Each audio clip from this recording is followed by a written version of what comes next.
welcome back to part 6 of my legendary Macedon campaign.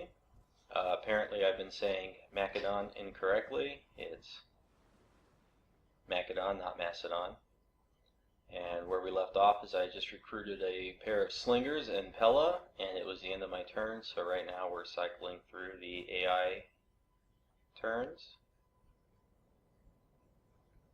And a quick campaign recap is Athens is my client state. I've been trying to obtain a trade agreement with them.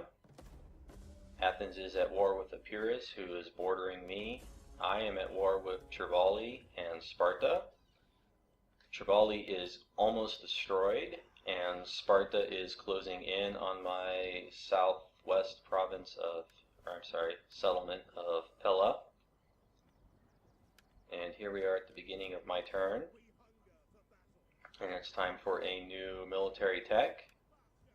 I've gone with one that increases morale for land units, if I read that tooltip correctly.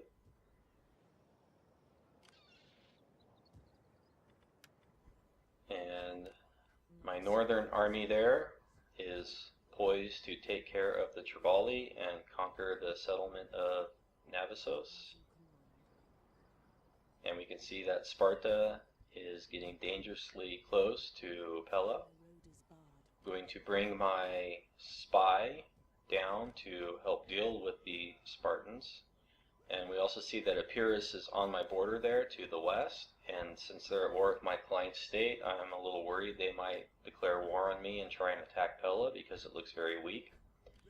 I do have an army in Polpadeva that I'm putting in a marching stance to see how close to Pella I can get it, and I can be in reinforcing range if I do that.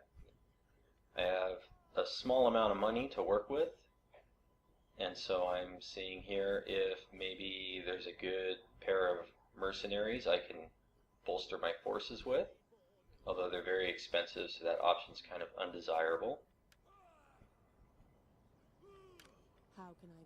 I could try and recruit a couple units, but my worry is that Sparta or Epirus will be there on the very next turn before the recruitments arrive.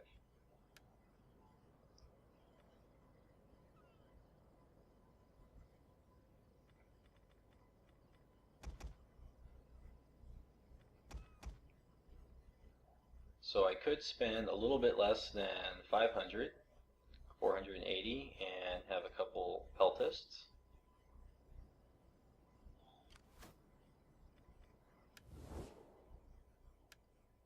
Everything else is a little expensive. But may Athena strike us all dumb if we speak anything. Right now I'm going to see if Athens will take a trade agreement.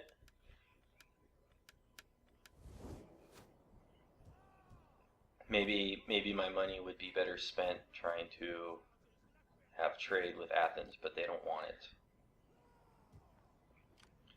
So I've decided here that the best move available to me is to have my force from Polpadeva march towards Pella, and then take my force at Odessus and have them march to Polpadeva, and to fight this battle so that I can destroy the Triballi and conquer the settlement of Navisos.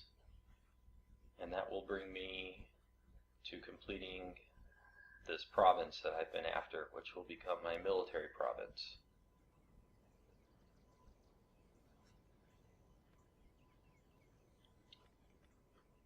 So what I'm going to do here in this battle, I'm going to take my strongest units of hoplites, the ones that have the most number of men, and I'm going to make a front line with them.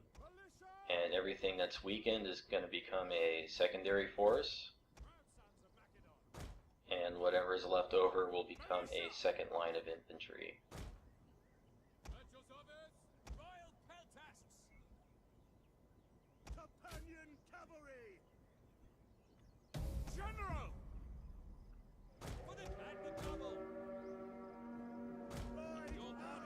And here we go.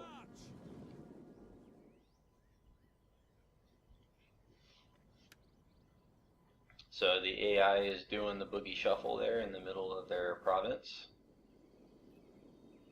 And again, this is with patch 8.1.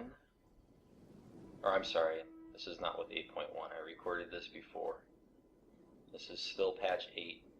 So we're not seeing any improved, or what was supposed to be improved, city or siege battles yet in this campaign.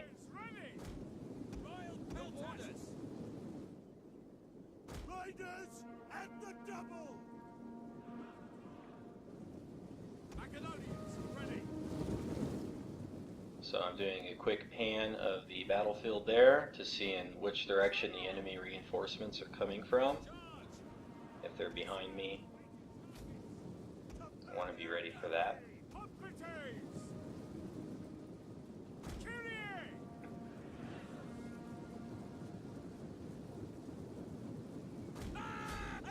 Commander! Speed! Glory to Macedon! Spearmen at the ready! Hoplites ready! So they have a few units there of slingers or javelin men, whatever they are, Celtic slingers. Now you see I just activated an ability called the Fear with my general. What that is basically an area of effect morale penalty for all the enemy troops, and you obtain that by going down the Zeal tree with your general traits.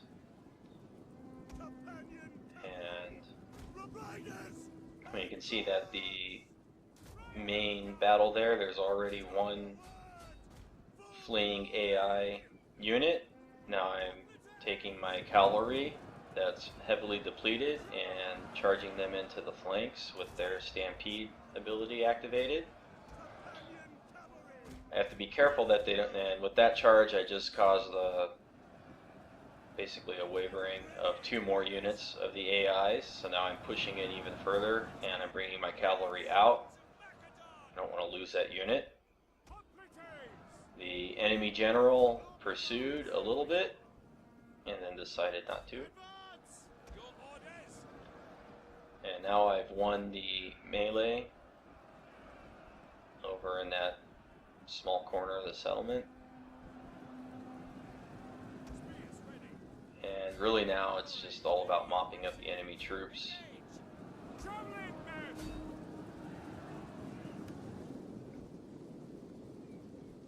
The enemy general has died, so the remaining AI troops are going to flee as soon as they make contact with my units. So again, as I've stated, this battle, I have better troops, so I was going to win pretty much no matter what unless I really screwed it up. But the quick path to victory is to damage morale. I use my general's abilities to lower the enemy troop morale, a flank charge from a cavalry unit that is at probably 10 or 15% of its full strength, and that routed 2 units almost immediately. Understanding the morale system in this game is really the quickest and easiest way to win the battles.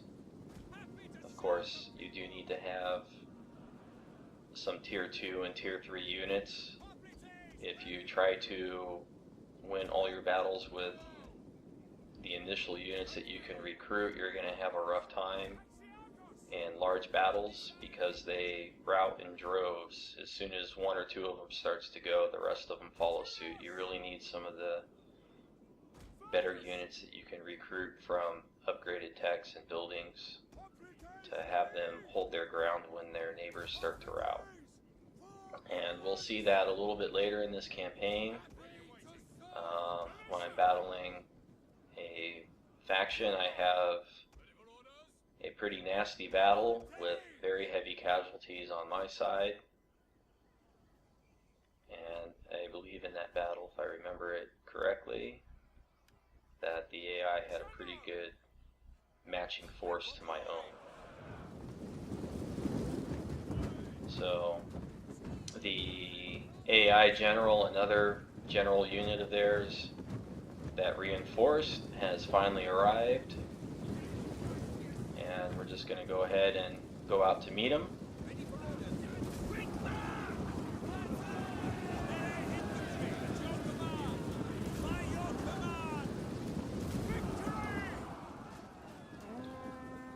And there we go, I'm using my single target morale reducer, and right as I get there they run. And I decided to watch a little bit of the combat here. I think I took a spear right to the gut. And the enemy general is dead. I wonder if it was the guy that just got speared. We'll never know. And there we go. With this battle, this will be the end of the Triballi. I suffered very few casualties, so now that I own this province, or settlement, and the province too. But now that I own this settlement, my troops will replenish very quick. In the early campaign, I know I haven't done it completely in this one, but in the early campaign, I think it's most important to fight battles that gain you settlements as opposed to just open field battles that deplete both sides. The exception to that in this campaign has, of course, been when I declared war on the Triballi a video or two back. They had two armies in marching stance right near mine, and that was an opportune moment to declare war and destroy their forces. But of course the net gain of that was so that I could conquer Navassos. If I didn't have an end goal of conquering Navassos and completing that province, then I would have never declared war on the Triballi.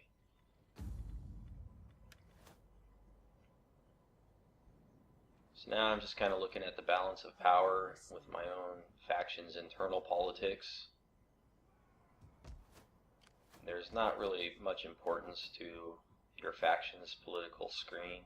The most important thing to know is that if your political power is too low, when the Civil War spawns, it will occur close to your capital. And if your power is high, the Civil War will spawn somewhere else in your territory, away from the capital. It's still not clear yet how or what triggers the Civil War. Some people have played an entire game and never had it, and other people have had it spawn early. Some people have it spawn before the Imperium bar is full. Some people have it spawn well after the Imperium bar is full. So it's still a bit of a mystery to the player base. The only important thing to know is that at some point in time, the AI is going to dump a bunch of units on your head. But we're a long way away from that. So again, I'm toying with the idea of adding some mercenaries to my reinforcing force, or to my force that's in the town, because I strongly feel that the AI is going to do its usual dogpile. I think they're gonna send Epirus over and Sparta at the same time. I'm saying maybe if Sparta will accept peace, because I don't want to lose my settlement there. But they're not really interested in anything I have to offer. How can I be of assistance?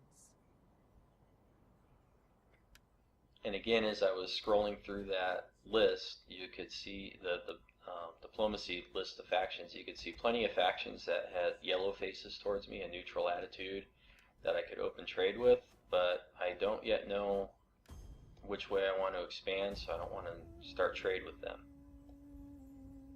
And since I just completed that province, I was able to pick an edict, and I went for the one that gives food and public order. It's not enough to keep the province under control, but it's enough to slow down the growth of that revolting army, and future rebellions. And we saw there the Spartan army pulled back because I brought in my reinforcements, and oddly enough, the rebel army decides to attack my army in the marching stance. I don't think I expected that when I was playing. I think the rebels will typically go after settlements more than armies, but in this case the campaign AI saw an opportune moment to ambush me, and that's what it did.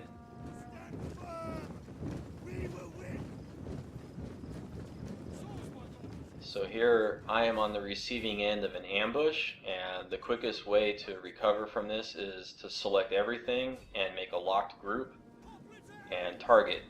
Now what happens when you do that is all of your units will pick their own targets and start moving in one direction towards the enemy, and then you can do what I'm doing here and start to refine their orders.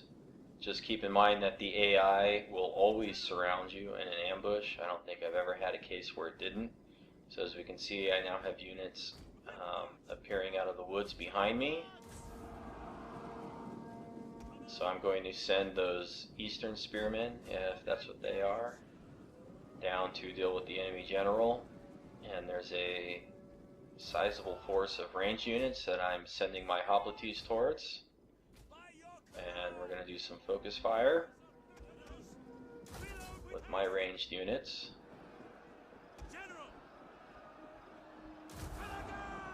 And this general doesn't have a lot of abilities, so this battle is going to be pretty much down to maneuvering and the choice of targets that I attack. You can see here that the enemy general is in battle far away from his troops, so he's not providing a morale bonus to them. And I'm using some very poor quality infantry troops. I have to use 3 units of them, but those 3, or maybe it's just 2, have tied up the enemy general. So I'm taking 2 poor quality units, tying up his probably best unit, which provides a morale bonus to all of his troops, and then my better infantry units are free to run through his lines and pretty much destroy everything he has. So this is kind of a divide and conquer strategy, and an example of taking poor quality units and making them very useful.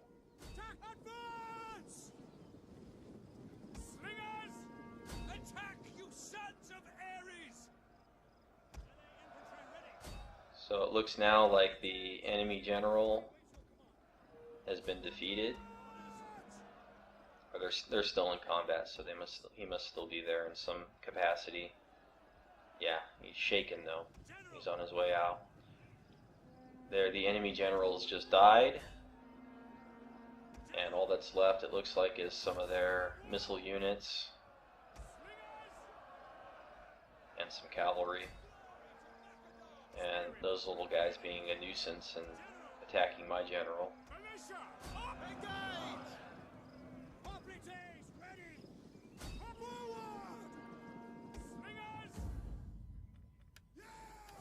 And there we go, we fought off the ambush. I did pretty good. They didn't have a great army though. It was mostly ranged units. This is also an example of why you need a fair amount of infantry in your units. In Rome 2, infantry matters most of the time. In Shogun and Fall of the Samurai, especially Fall of the Samurai, you could have armies composed mostly of missile and ranged units. But in Rome 2, they just don't do enough damage to the heavily armored infantry that will be running around on the field. And here we have another political event. These seem to spring up often in the early campaign, and then by the time you get to turn 30 or 50, they just disappear entirely. And it's still a mystery to me what choice you're supposed to make when those things pop up.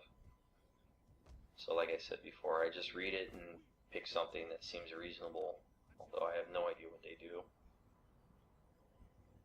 And they never really seem to matter much either, so. How can I be of assistance? So now I'm deciding, what should I do with my spy? I can poison provisions on the rebel army, or even better, this stack of Spartan troops. And the reason I chose the Spartan troops is because I've already defeated the rebel army once in battle when they ambushed me. So I really don't see them as a threat that needs to be dealt with. However, the Spartan army is a pain in the neck. And we're looking here for trade agreement. and it's still low. And you'll notice a moment ago when I distributed skill points into my spy that he actually had 2 to distribute, and that is another side effect from the mod that I mentioned in one of my earlier videos. In addition to making the campaign AI a little more aggressive and spend its money more towards military and build more military buildings, I have increased the skill points that you receive at ranks 7, 8, 9, and 10 for agents, military traditions, and generals. So at rank 7, I will have 2 skill points to spend, and at rank 8, 3, and rank 9, oh no, I'm sorry. It's 4 at rank 10, 3 at 9, 2 at 8, and I think 2 at 7. So it's not enough to be overpowered, and you only get the extra skill points at the tail end of your entity's leveling experience. So I'm only going to get those skill points if I'm actively using it. So I find it to be a little bit more fun, and since this game is 1 year per turn, by the time they reach their full potential, they're usually pretty close to old age, and they're going to die off pretty soon after that. So basically, with the system of my mod, if you use your general or your army or your agent very actively for a brief period, they will become very powerful, and then they'll rapidly die off from old age. So I think during that long diatribe about the skill point allocation, I've killed off the rebel army, and I've moved some units further south because Sparta is next on my list to die.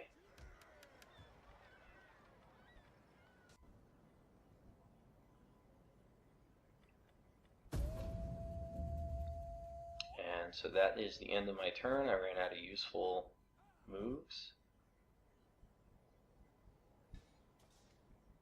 And so let's see what the AI does next. They're taking that Spartan army and now moving it towards Epirus. And Athens appears to be moving in that same direction. They got a force right there.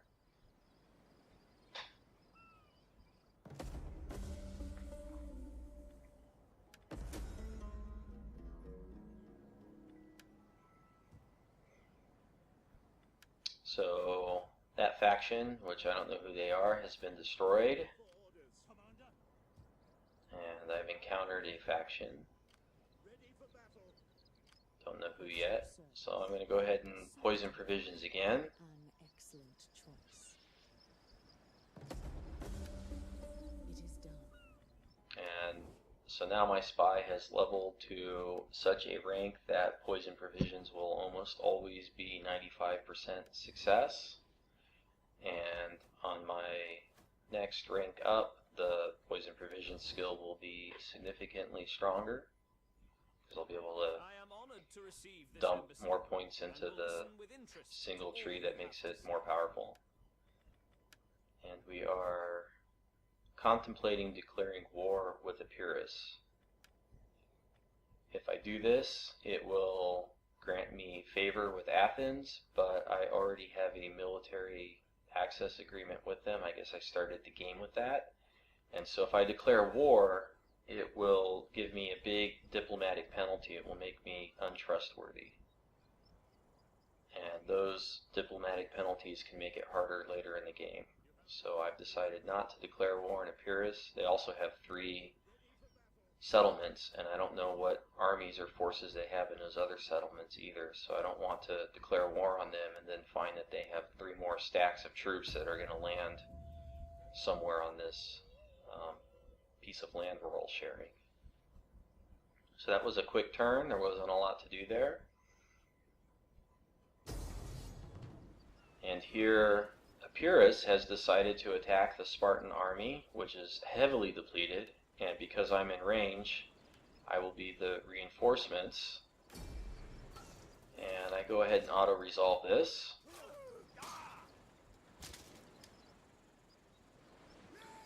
And the Spartans lose an entire stack, just like that. and suddenly they are not much of a threat, and in fact they're in big trouble.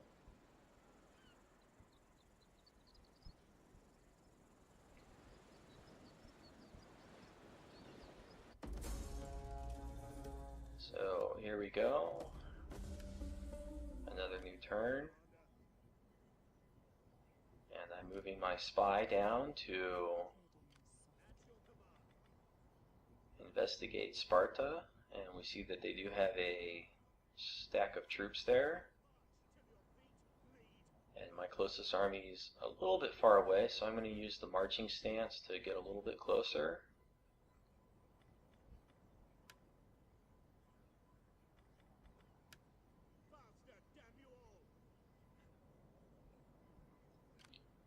And because I'm in friendly client state territory, my units will replenish, I believe. You can call me Nix. And here we go. Let's weaken that force so that he stays there and doesn't come out to attack me. What I'm really looking for is that right there. This army cannot move or act, so my army in the marching stance is completely safe. I can now bring him even closer because I have no fear of retribution from the Spartan army for one turn.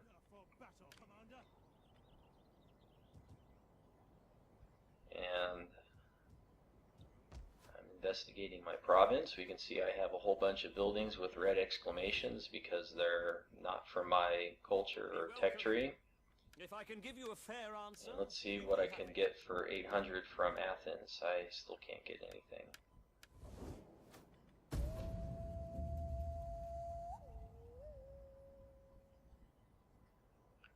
And another quick turn.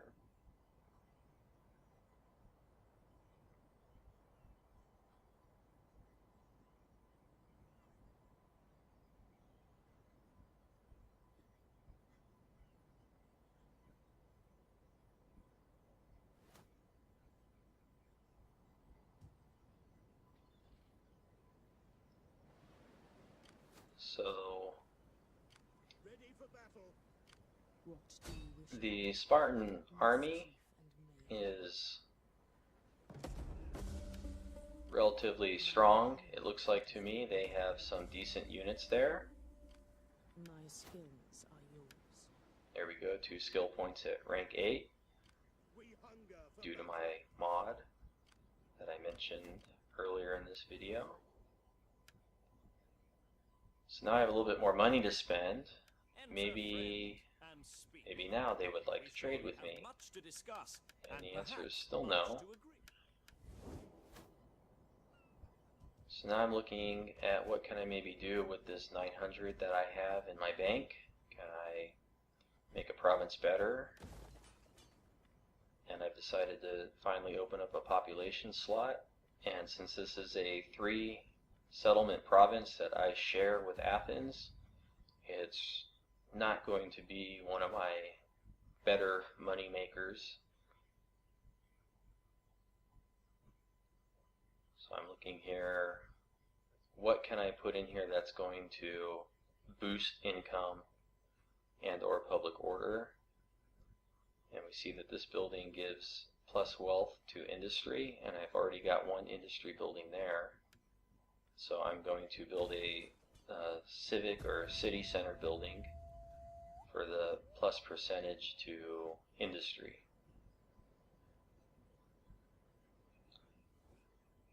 We find ourselves matched against a worthy foe. Your strength would be a great comfort. Athens again requests that I go to war with Pergamon, and as things are starting to settle down in my own territory, I decide to accept. This is going to grant me diplomatic boosts with Athens, We will be in war. but I trust my once friend. as I've declared war on Pergamon, that faction has declared war on me because they are friendly to Pergamon. So you kind of need to be wary when you accept offers to go to war or enter into alliances, because when you finally are called upon to accept that, or when you do accept it, you might get more than you bargained for. only got 2 factions that I'm now at war with, on top of Sparta as well. So I'm going to use my army and my spy to severely weaken Sparta. So what I've done there is I've done poison provisions with my spy, which depletes the Spartan forces. And then I lay siege with my army. And the net effect of that is that they cannot replenish. Will you have wine, fine olives, or agreeable? Your wisdom is renowned, and surely Athena herself would see that an attack on these people is necessary.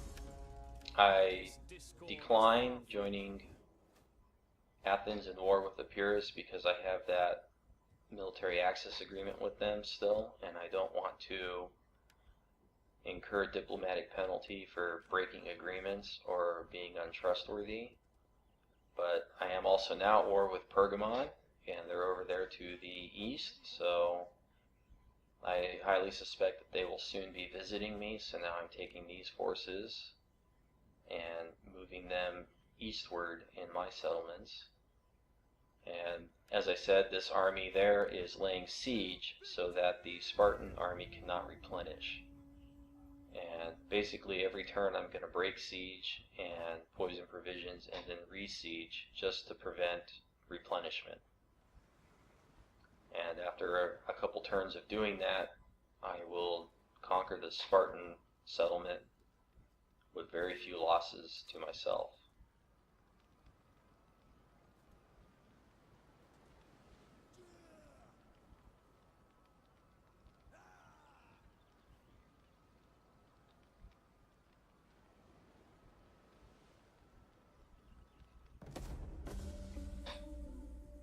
So we saw there that an AI agent attacked my army in Sparta and somebody was wounded. He was wounded or I was wounded. I think it was the AI agent. And Athens appears to be doing quite well in their war with Epirus. Greetings, honored guests. Let's try our trade agreement now. Ears and tongue, listening and speaking as will please. I was thinking about offering them money for trade, but I want to make sure that I poison provisions first. So I'm going to do that first and then use leftover funds to entice Athens to trade. I will see it done. So there we go. I'm going to encircle it again. That puts the Spartan army in really bad shape. And now that I've performed an agent action, I have only 300 coin left to spend, and What then do your noble people desire? they still want me to go to war, and they're offering me money to do so. And why do